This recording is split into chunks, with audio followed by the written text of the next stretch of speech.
आप देख रहे हैं अपना बिहार और आपके साथ मैं हूं विवेक। नालंदा में रोड़ेबाजी और गोलीबारी का वीडियो वायरल हो रहा है। वीडियो खुदागंज थाना क्षेत्र के सेरथुआ सराय गांव का है और वीडियो में आप देख पाएंगे कि कैसे पत्थर बरस रहे हैं, गोलियां चल रही हैं, मारपीट की घटना हो रही है और वो भी जमीन के विवाद में। बताया जा रहा है कि विजय पांडे और लक्ष्मण पाल नाम के दो व्यक्तियों के बीच जमीन का विवाद था और काफी दिनों से यह विवाद चल रहा था। मामला कोर्ट में चल रहा था। पत्थरबाजी और गोलीबारी तब शुरू हुई जब लक्ष्मण पाल विवादित घर को विजय पांडे से खाली कराने पहुंचा। मारपीट के दौरान विजय पांडे की पत्नी और बेटे घायल हो गए और इस दौरान लक्ष्मण पाल के लोगों की दो बाइक को गांव वालों ने पकड़ लिया। अब तक इस मामले में 6 लोगों की गिरफ्तारियां हो चुकी हैं।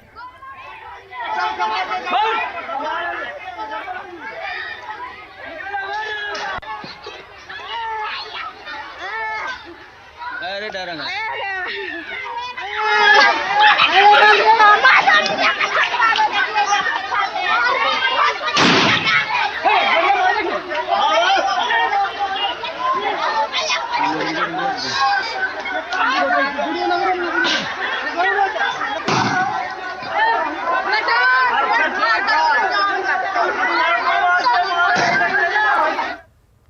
अगली खबर समस्तीपुर से, जहां के कल्याणपुर थाना क्षेत्र में बीती रात एक दुकान में लूट का सीसीटीवी फुटेज सामने आया, जिसमें साफ देखा जा सकता है कि पशु चारा व्यवसायी दुकान के बाहर कुर्सी पर बैठे थे।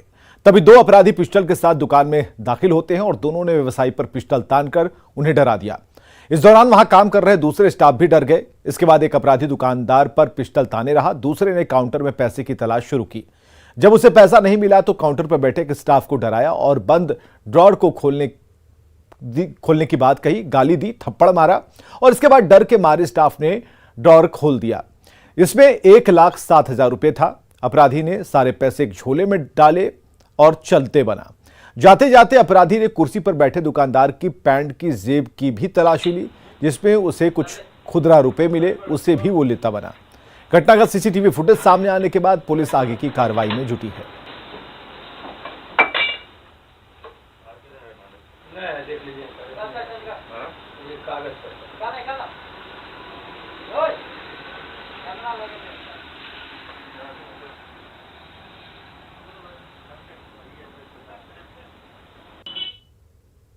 घटना का सीसीटीवी फुटेज भी हम लोगों को प्राप्त हो गया है। उसी के आधार पर अभियुक्तों को चिन्हित करके आगे की कार्रवाई की जा रही है। उम्मीद है कि जल्दी ही इसका उद्भेदन किया जाएगा। सभी के चेहरे खुले हुए हैं, तो क्या पहचान हो गई? ये मामला अनुसंधान अंतर्गत है। पूरा उद्भेदन है। गिरफ्तारी के बाद आप लोगों के साथ हम लोग आगे की सूचना साझा करेंगे। बिहार में शराबबंदी है और बिहार सरकार के कर्मचारियों ने भी शराब नहीं पीने की शपथ ली है, लेकिन जो तस्वीर आप देखने जा रहे हैं वो ना सिर्फ शराबबंदी की पोल खोलती है, बल्कि दफ्तर को कैसे कर्मचारियों ने मैखाना बना रखा है इसकी भी बानगी दिखती है। बेगूसराय के बछवाड़ा प्रखंड कार्यालय में एक नाजिर अजित कुमार ऑफिस में ही शराब और कबाब की पार्टी कर रहा था। सोशल मीडिया पर वीडियो तेजी से वायरल हो रहा है और आप देखें कि कैसे दफ्तर में बैठकर कर्मचारी टेबल पर ग्लास में शराब डाले जा रहा है। वीडियो के सामने आने के बाद डीएम ने जांच के आदेश दे दिए हैं और कहा है कि रिपोर्ट आने पर दोषियों के खिलाफ कड़ी कार्रवाई की जाएगी। इस वीडियो के में जो तथ्य दिख रहे हैं उसके आलोक में अपर समहर्ता महोदय के स्तर पर जांच कराने के लिए एक टीम बनाई गई और जांच के फलाफल में जैसे रिपोर्ट आएगी, अगर दोषी पाए जाएंगे तो उन पर जो भी विधि सम्मत कार्रवाई है, जो हम चाहे आपका जो डिपार्टमेंटल प्रोसीडिंग्स हो या जो मद्य निषेध के तहत कार्रवाई करनी है उस पर कार्रवाई होगी। और जहानाबाद से बड़ी खबर, जहां पुलिस को चकमा देकर आरोपी फरार हो गया। हथकड़ी के साथ काको बाजार से आरोपी फरार हुआ है और मोबाइल चोरी का उसके ऊपर आरोप था। पुलिस महकमे में मची है खलबली। तलाश में जुटी है 3 थानों की पुलिस, लेकिन अब तक वो पकड़ में नहीं आया है। आरोपी के पास 3 मोबाइल मिले थे जिसे पकड़ा गया था, लेकिन उसने पुलिस को चकमा दे दिया और हथकड़ी के साथ काको बाजार से ही फरार हो गया, जिसके ऊपर मोबाइल चोरी का आरोप था। सीतामढ़ी में सड़क हादसे के शिकार एक युवक को मौत के बाद लोगों का गुस्सा फूट पड़ा। सैकड़ों की संख्या में लोग शव के साथ सड़क पर उतर आए।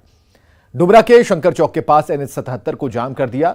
बुधवार की रात अमघट्टा गांव निवासी 20 साल के युवक को अज्ञात गाड़ी ने कुचला था, जिसके बाद उसे इलाज के लिए भर्ती कराया गया था, जहां उसकी मौत हो गई।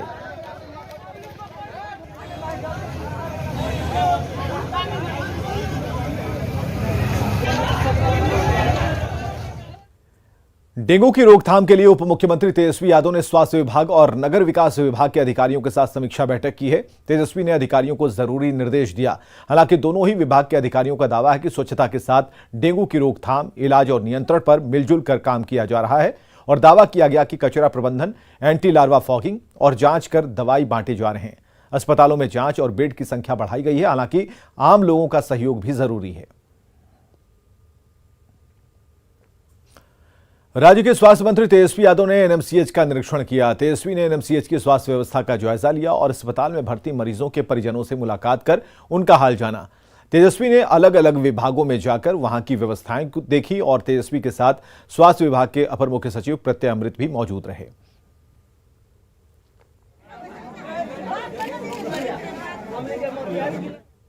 आज हम लोगों की बैठक हुई है डेंगू के लेकर के, और फिर अचानक से हमारे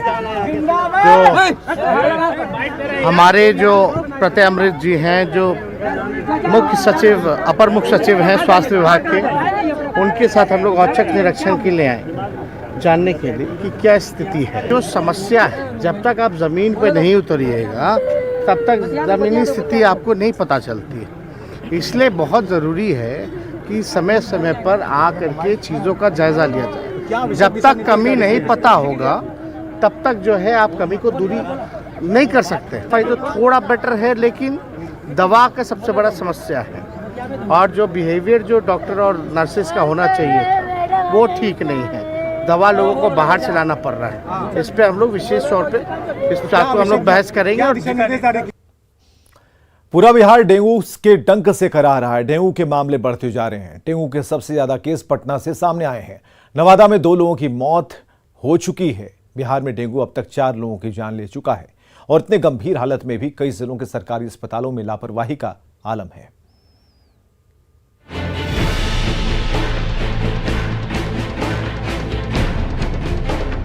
बिहार में डेंगू तेजी से पांव पसार रहा है। प्रदेश के कई शहर में डेंगू का कहर देखने को मिल रहा है। राज्य में करीब 4000 लोग डेंगू से बीमार हैं। लोगों में दहशत की स्थिति है। मुंगेर, बेगूसराय, नवादा, लखीसराय, सिवान, मुजफ्फरपुर, कैमूर, कटिहार, खगड़िया हो या फिर सारण जिला, हर जगह डेंगू से लोग परेशान हैं और स्वास्थ्य महकमा है कि सुधरने का नाम नहीं ले रहा है। राजधानी पटना के गर्दनी बाग अस्पताल की तस्वीरें बता रही हैं कि लोग कितने डरे हुए हैं। स्वास्थ्य कर्मी मच्छरदानी में हैं। ड्यूटी जारी है लेकिन मच्छरदानी लगाकर। अस्पताल के आसपास कचरा डंपिंग यार्ड है जिससे यहाँ ड्यूटी करने वाले कर्मचारी दहशत में हैं। मरीजों की हालत कैसी हो सकती है सोचना मुश्किल नहीं है। बेगूसराय सदर अस्पताल में डेंगू वार्ड में 10 बेड की व्यवस्था की गई है। 9 बेड तो अभी से ही फुल हो चुके हैं। जो लोग यहाँ भर्ती हैं भी उन्हें दवा बाहर से मंगवानी पड़ रही है, ऐसा आरोप है। इलाज चल रही है मगर बाहरों से दवा मंगा खा रहे हैं। बाहर से भी दवा लाना पड़ता है। हाँ। क्या कहते हैं डॉक्टर? मतलब जो यहाँ दे रहा है पानी सुइया दे रहा है, बाहरों से भी नहीं होता है। डेंगू के बढ़ते मामलों के बाद जहानाबाद में फिर से डेंगू वार्ड बना तो दिया गया है, लेकिन सच तो ये है कि वहाँ सिर्फ बोर्ड ही डेंगू वार्ड का लगा है। बाकी मरीज दूसरी बीमारियों या ऑपरेशन के लिए भर्ती हैं। गुरुवार की शाम तक डेंगू के 2 मरीज सदर अस्पताल जहानाबाद पहुंचे थे। अच्छा, तो यहाँ कोई वार्ड स्पेशल नहीं है डेंगू का? कुछ नहीं है सर, कोई अति नहीं है। बस देखिए बेड का भी हालत। रुक जाइए, उनको बोलने दे। नहीं, कोई देखने वाले नहीं है। छपरा में अब तक डेंगू के 20 से अधिक मामले सामने आ चुके हैं, जबकि एक व्यक्ति की मौत भी हो चुकी है। यहाँ के सरकारी अस्पताल में डेंगू वार्ड के नाम पर एक कमरे में 3 बेड लगा दिए गए हैं, जहाँ मरीज भर्ती हैं। पूर्णिया की स्थिति तो ये है कि जिला मेडिकल अस्पताल कॉलेज में डेंगू की जांच के लिए किट की व्यवस्था तो है, लेकिन एलिजा टेस्ट कराने के लिए मरीजों के बाहर के पैथोलॉजी पर ही निर्भर रहना पड़ता है। अरवल जिले में डेंगू के मरीजों के अस्पताल पहुंचने का सिलसिला शुरू होते ही अस्पताल में 30 बेड का डेंगू वार्ड बनाने का निर्देश जारी कर दिया गया है। ब्लड बैंकों को भी अलर्ट कर दिया गया है, ऐसा दावा विभाग कर रहा है। लेकिन न्यूज 18 के कैमरे में अस्पताल परिसर में जल जमाव की तस्वीरें और वार्ड में लटका हुआ ताला ही कैद हुआ। डेंगू से बिहार में 4 लोगों की मौत हो चुकी है। नवादा में 2, बेगूसराय में 1, जबकि 1 मरीज की मौत छपरा में हो चुकी है। लेकिन तस्वीरें स्वास्थ्य विभाग की लापरवाही को ही उजागर कर रही हैं। Bureau report, news 18 network. और बात करेंगे नीतीश कैबिनेट की बैठक की, तो 21 एजेंडों पर मुहर लगी है बैठक में। इसमें सबसे बड़ा फैसला है महंगाई भत्ता और 11 जिलों के 96 प्रखंडों को सूखाग्रस्त घोषित करने का। बिहार सरकार ने दीपावली के पहले राज्य सरकार के 4 लाख कर्मचारियों और 2 लाख पेंशन भोगियों को बड़ा तोहफा दिया और सरकार ने महंगाई भत्ता 4% बढ़ाया है, जो अब 34 से बढ़कर 38% हो गया। 1 जुलाई 2022 से महंगाई भत्ते को स्वीकृति मिली है और सरकार इस मद में 863 करोड़ रुपए अतिरिक्त खर्च करेगी। वहीं सूखाग्रस्त घोषित किए गए 11 जिलों के 96 प्रखंडों के हर एक परिवार को 3500 रुपए की दर से सरकारी सहायता मिलेगी। इसके लिए सरकार ने आकस्मिकता निधि से 500 करोड़ रुपए आवंटित कर दिया है। मद्य निषेध विभाग में 905 अराजपत्रित पद और विश्वविद्यालयों में शिक्षक और शिक्षकेतर कर्मियों के लिए 1420 पदों के सृजन को मंजूरी दी है। 11 जिलों में कुल 96 प्रखंड के 937 पंचायत के 7841 गांव एवं उसके अंतर्गत आने वाले सभी गांव, राजस्व गांव, सभी गांव और बसावट और टोलों को सूखाग्रस्त घोषित करने का सरकार ने निर्णय लिया। शुक्रवार को मुख्यमंत्री नीतीश कुमार समस्तीपुर इंजीनियरिंग कॉलेज के भवन का लोकार्पण करेंगे। दोपहर 1:30 बजे सीएम नीतीश कॉलेज भवन का लोकार्पण करेंगे और फिर आम लोगों को संबोधित करेंगे। 11 एकड़ में फैले इंजीनियरिंग कॉलेज के निर्माण पर 76 करोड़ की लागत आई है। मुख्यमंत्री नीतीश कुमार समस्तीपुर के सरारंजन के नरघोघी में बने 11 एकड़ में फैले इस इंजीनियरिंग कॉलेज का लोकार्पण करेंगे। 76 करोड़ की लागत से ये इंजीनियरिंग कॉलेज का निर्माण हुआ है और इसमें 300 सीटें छात्रों के लिए आवंटित की गई है सरकार के द्वारा, जिसका पठन पाठन मुजफ्फरपुर में हालांकि चल रहा था, लेकिन अब जो छात्र इस कॉलेज से जुड़े हैं उनका पठन पाठन का काम यही होगा। इसी जगह पे वो शिलापट है जहां पे मुख्यमंत्री नीतीश कुमार इस इंजीनियरिंग कॉलेज का लोकार्पण करेंगे और अंदर की तस्वीर हम दिखाना चाहेंगे। जो भव्यता दी गई है उसको, ये प्रशासनिक भवन है और उस प्रशासनिक भवन में ये रिसेप्शन का काउंटर यहाँ पे होगा और जो प्रिंसिपल होंगे इस कॉलेज के, उनका चैम्बर भी इस प्रशासनिक भवन में नीचे के ही फ्लोर पे, ग्राउंड फ्लोर पे बनाया गया है। इस कॉलेज का मेन ऑफिस यहाँ पे होगा और ऑफिस के अंदर की तस्वीर हम दिखाना चाहेंगे। जो कार्य यहाँ पे कर्मचारी होंगे वो यहाँ पे इसी हॉल में बैठकर कॉलेज का जो कार्य होगा उसका निष्पादन करेंगे। ये कॉलेज का हमारा जीसी समस्तीपुर का मेन ऑफिस है। इसमें सारा एकेडमिक वर्क होगा और अकाउंटेंसी का वर्क होगा। सारा चीज़ इसमें हम लोग इसमें डन करेंगे। तो जब मुख्यमंत्री नीतीश कुमार पहुंचेंगे और लोकार्पण करेंगे, उसके बाद यहां पे जो पूरी गतिविधि है वो शुरू हो जाएगी। Mukesh Kumar, news 18 network, Samastipur. CM Nitish Kumar ने बिहार की तरक्की और अमन चैन को लेकर हाईकोर्ट मजार पर चादरपोशी की। हाईकोर्ट मजार पर लगे उर्स मेले में सीएम नीतीश कुमार के साथ कई मंत्री और पार्टी के नेता पहुंचे थे, जिसमें अल्पसंख्यक मंत्री जमा खान भी शामिल थे। अंदर जाना है, तो अंदर जाना जबरदस्ती है। इतना छेकेनी काट ले भाई, जब अंदर जाना था सामने से बोल। पति की लंबी उम्र और स्वास्थ्य के लिए महिलाओं ने आज करवा चौथ का व्रत किया है। कार्तिक महीने के कृष्ण पक्ष की चतुर्थी को महिलाएं करवा चौथ का व्रत करती हैं। पटना में भी बड़ी संख्या में महिलाओं ने करवा चौथ का व्रत किया और पूजा अर्चना के बाद चांद का दीदार कर व्रत खोला।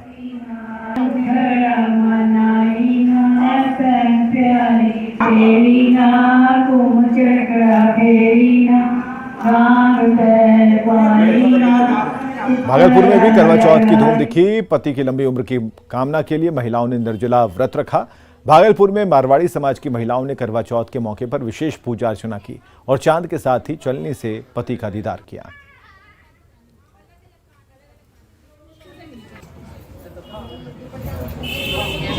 जो कि सुबह हम 4 बजे असुर करते हैं। सबसे पहले उसमें मिठाई और फल ये सब खाया जाता है। उसके बाद दिन भर निर्जला फास्टिंग रखते हैं। भागलपुर में चांद का दीदार के लिए कितना वक्त लगा और कितना इंतजार किए आप लोग? वक्त तो लगा, मतलब 10 बजे तो चांद आते हैं, उसके बाद हम लोग चांद का दीदार करते हैं। उसके बाद इंतजार तो करना पड़ेगा। कितने देरों के बाद चांद का दीदार हो पाया है? चांद का 2 घंटे बाद तो लगभग हो ही जाएगा, या 1.5 घंटे में भी हो सकता है। तो जो निर्जला रहती हैं तो चांद के दीदार लेट से हुआ, तो ऐसे में कुछ परेशानी नहीं हुई? नहीं, कोई जब पति का साथ है तो परेशानी किस बात की। गया में भी पंजाबी समाज की महिलाओं ने करवा चौथ का व्रत रखा था और एक साथ कई महिलाओं ने विधि विधान से पूजा अर्चना की और पति की लंबी आयु के लिए महिलाओं ने करवा चौथ का व्रत किया था।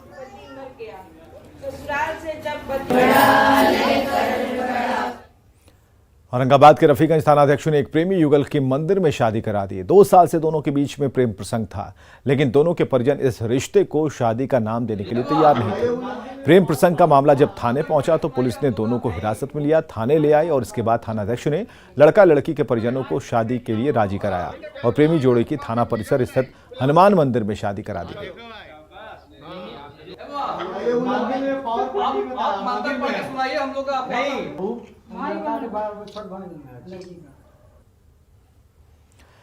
बिहार में शिक्षा व्यवस्था की पोल खोलने वाली एक तस्वीर कैमूर जिले से सामने आई, जिसे देखकर आप दंग रह जाएंगे।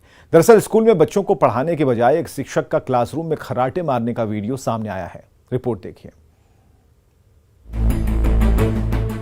स्कूल के क्लासरूम में शिक्षक का खर्राटा मारने का ये वीडियो कैमूर जिले से सामने आया है। बताया जा रहा है कि ये वीडियो मोहनिया प्रखंड के छोटकी सगरा गांव के प्राथमिक विद्यालय का है, जो सोशल मीडिया पर बड़ी तेजी से वायरल हो रहा है। वायरल वीडियो में दिख रहे शिक्षक का नाम शाहिद अंसारी बताया जा रहा है।